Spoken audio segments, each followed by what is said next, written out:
အားလုံးပဲမင်္ဂလာပါရှင် Global Uni Choice International နေပြီးတော့ကြိုဆိုလိုက်ပါရယ်အခုဆိုရင်တော့ညီမတို့ရဲ့ GUI ရနေတစဉ်ကြောက်လျှောက်ပေးပြီးတော့ KBU တက္ကသိုလ် Kansan Bandit University ကိုဝင်ခွင့်ရရှိထားတဲ့အကြောင်းသားလေးနဲ့မိတ်ဆက်ပေးပါမယ်ရှင်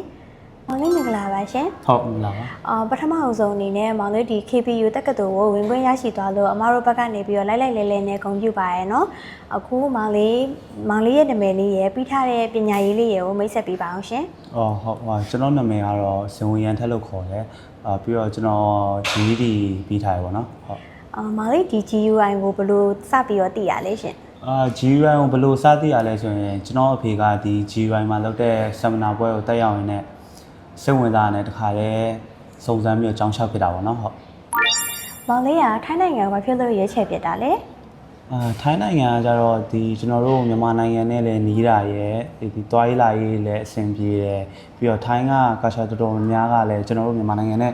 ခက်ဆင်ဆင်ပဲဆိုတော့ကျွန်တော်ထိုင်းအောင်ရွေးပြစ်သွားပြဟုတ်အဲ့ဆိုရင်မောင်လေးရွေးချယ်ထားတဲ့အကြောင်းလေးရယ်မေဂျာလေးကိုလည်းတစ်ချက်ပြောပြပါအောင်ရှင်ကျွန်တော်ရွေးချယ်ထားတဲ့အကြောင်းကတော့ဒီ Kansan Bandit University KBU ပေါ့နော်ကျွန်တော် Civil Engineering ရွေးထားပြKBU ရောဘာကြောင့်ရွေးချယ်ဖြစ်တာလဲကျွန်တော်ထိုင်းမှာနေတဲ့တငယ်ချင်းတွေကဒီ recommend ပေးတာရယ်အကြောင်းရဲ့ review တွေကောင်းတာရယ်ဒီ budget စစ်ဖြစ်တာရယ်အကြောင်း KBU ရွေးဖြစ်သွားတယ်ဟုတ်မောင်လေးကအမတို့ရဲ့ GUI နဲ့အတူဒီမေလ26ရက်နေ့ကနေပြီးတော့ application process ကိုစခဲ့တာပေါ့နော်အခုဇွန်လ10ရက်နေ့တုန်းက acceptance letter ကျခဲ့ရဆိုတော့ဒီအချိန်တိုအတွင်းမှာအကြောင်းဝင်ခွင့်ရတာနဲ့ပတ်သက်ပြီးတော့ဘယ်လိုခံစားရလဲရှင်ကျွန်တော်တို့ဘက်ကရောဒီ GUI ဘက်ကရောနှစ်ဖက်စလုံးလွယ်လွယ်ကူကူမြန်ဆန်နဲ့ဒီကျောင်းတက်ခွင့်ရလို့အဆင်ပြေပါတယ်ဟုတ်ကျောင်းတက်ဖို့ရောဘာတွေပြင်ဆင်ပြီးသွားရည်လဲရှင်ကျွန်တော်တို့တော့